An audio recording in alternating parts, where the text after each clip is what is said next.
Doctor Strange, le nouveau film de Marvel, est donc un nouvel épisode dans l'univers cinématographique de Marvel. Avant de commencer cette vidéo, et parce que je vais peut-être paraître un peu dur envers le film pour des fanboys de Marvel ou des gens qui aiment bien ces films, il faut savoir qu'il y a deux raisons pour lesquelles j'ai énormément de mal de plus en plus avec ces films. Première raison, c'est qu'en plein milieu de X-Men Apocalypse, je me suis rendu compte d'une chose, c'est que j'en avais marre des films de super-héros, que souvent c'était toujours la même chose, la même intrigue, le même genre de personnage, et que ça ne se renouvelait pas assez à mon goût. À part quelques perles qui sortaient et qui étaient franchement différents, comme Deadpool, comme Les Gardiens de la Galaxie, et comme, je pense, en voyant la bonne annonce, le prochain X-Men, Logan, qui a l'air très intéressant. La deuxième raison, c'est que l'univers cinématographique de Marvel a commencé à me perdre après Avengers 2, l'ère d'Ultron. Depuis, il n'y a aucun film, ils en ont sorti que deux, donc c'est pas encore trop dramatique, mais aucun de ces deux films m'ont plu. Ant-Man est une purge complètement débile et j'apprécie pas du tout ce film.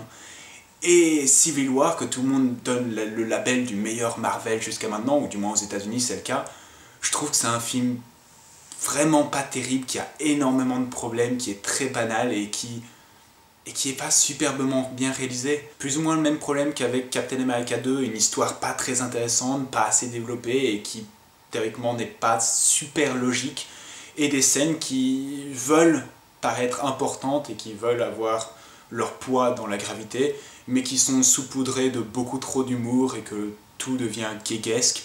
Dans Civil War, la pire scène pour moi de tout le film est la grande bataille entre tous les héros à l'aéroport, parce que ils sont 8, je pense, 8 ou 9 à se battre.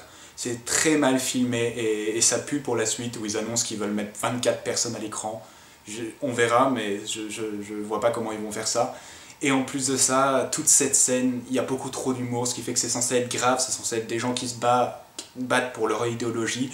Et au final, c'est juste un groupe de potes qui s'entraînent au milieu d'un aéroport. Et pas de bol pour moi, j'aime pas plus que ça Captain America 2, j'aime pas vraiment Civil War. Et c'est la même équipe, réalisateur et scénario, qui s'occuperont de Infinity War aussi. On verra. Et donc ce Doctor Strange, je m'attendais pas spécialement à l'aimer, je m'attendais à ce qu'il soit visuellement très différent de ce que Marvel avait fait, et de peut-être recevoir à nouveau ce vent de fraîcheur qu'on a eu de temps en temps dans l'univers cinématographique de Marvel.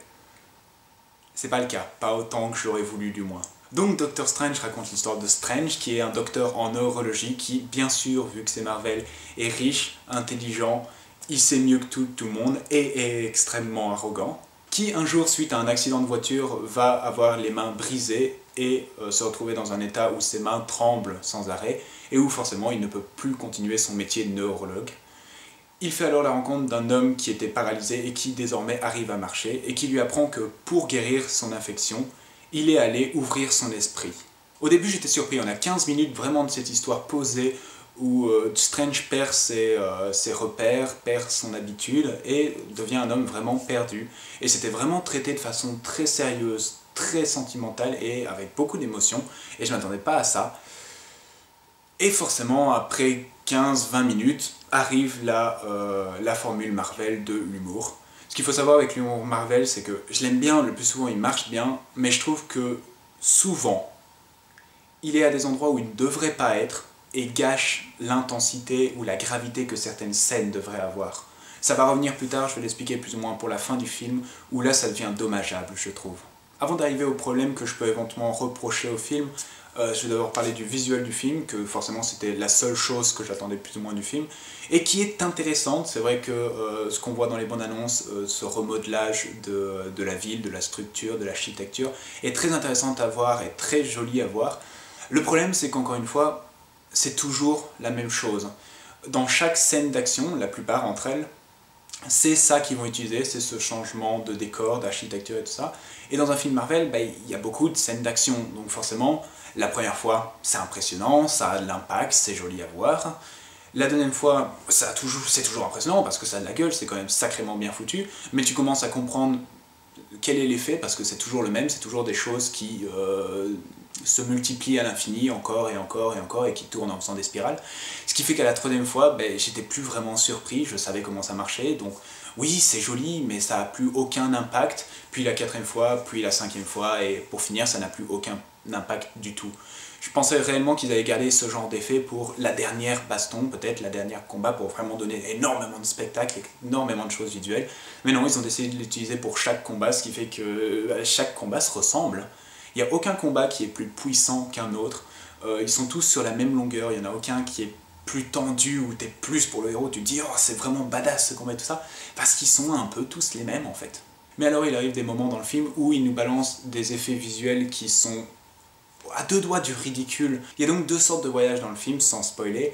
Il y a une sorte d'atmosphère où ils peuvent donc modéliser tout ce qu'ils veulent, où il y aura la plupart des scènes de baston, et il y a donc des voyages spirituels pour essayer de voir la globalité de l'univers et de l'énergie qui tourne dans cet univers. Et la première fois qu'il va dans ce voyage spirituel, il y a des fois où ça marche pas, il y a des fois où c'est très ridicule. J'ai rien du tout contre les effets visuels que le film essaye de donner, certains emboîtements, certaines formes qui finissent par en former une autre. Par contre, il y a vraiment des scènes où c'est cheap, quoi, c'est super mal fait, c'est du genre l'acteur qui est super proche de la caméra avec plein d'effets bleus derrière lui qui vont, et il fait devant la caméra, et vraiment des gros plans sur sa tête en train de faire et non, ça pour le coup je trouve ça d'un ridicule fini. Et au fur et à mesure qu'on avançait dans le film, il y avait beaucoup de choses que je trouvais assez ridicules en fait dans ce film. Ces voyages spirituels pour certains, et certains éléments qui forcément sont mélangés à l'humour Marvel et qui rendent le tout un peu débile. Par exemple, la cape de Doctor Strange.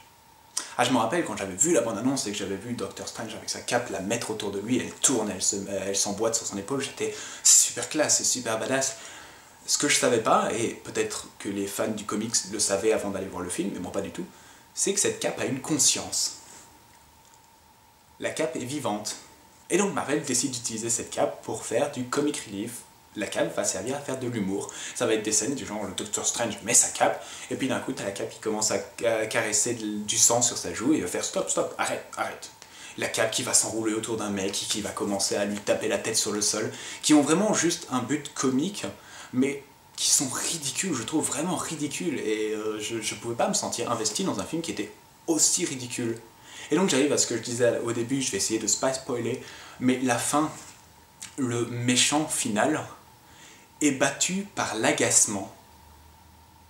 Doctor Strange va faire une chose à la fin qui va être, on va dire, répétitif et agaçant, aussi bien pour le public que pour l'ennemi, parce que vraiment pendant cette scène, une fois, deux fois, il n'y a pas de problème. Le problème c'est que le film leur fait encore et encore et encore, et il y a un moment où moi en tant que public j'étais non, non, non, stop, pitié, pitié, arrêtez. Et c'est comme ça qu'il bat l'ennemi en fait, c'est en l'agaçant. À un moment l'ennemi n'en peut plus, il dit putain ça m'énerve vraiment trop ce que tu fais, qu'est-ce qu'on peut faire pour empêcher ça? Et lui dit bah je veux que tu partes d'ici, et le méchant fait ok, je me casse. J'ai vraiment envie de voir ça dans un prochain film Marvel, j'ai bien envie que Thanos arrive dans Infinity War, et que Captain America ou qui que ce soit d'autre arrive et lui tapote sur la joue en lui disant je t'ennuie, je t'ennuie, je t'ennuie, et que Thanos fasse oh il y en a marre de cette merde, je me casse. Vraiment, il bat l'ennemi en l'agaçant, ce qui fait que même l'ennemi de ce film, l'ennemi principal de ce film, en devient ridicule, parce qu'il bafouille, il est oh mon dieu, qu'est-ce qui se passe, oh je suis énervé. Et on arrive là pour moi à un stade important de ce que Marvel fait depuis l'ère d'Ultron, c'est qu'ils n'arrivent plus à si bien balancer leur humour et leur gravité, ce qui fait que l'humour prend un énorme dessus, et ça rend tout, je trouve, très ridicule et sans aucun impact. Franchement, à part ces 2-3 effets visuels qui, comme je l'ai dit, deviennent répétitifs et donc prévisibles au possible, je trouve que le film est très oubliable. Je pense que d'ici le week-end, d'ici samedi, j'aurais plus ou moins oublié le film et j'aurais pas envie de m'en rappeler. Donc au final, si je devais donner une cote à Doctor Strange, ce serait un 11 sur 20. Comme toujours, merci d'avoir regardé cette vidéo, vous pouvez l'aimer, la partager et vous abonner à ma chaîne. Vous pouvez également me suivre sur Twitter et je vous retrouve la prochaine fois pour une nouvelle vidéo.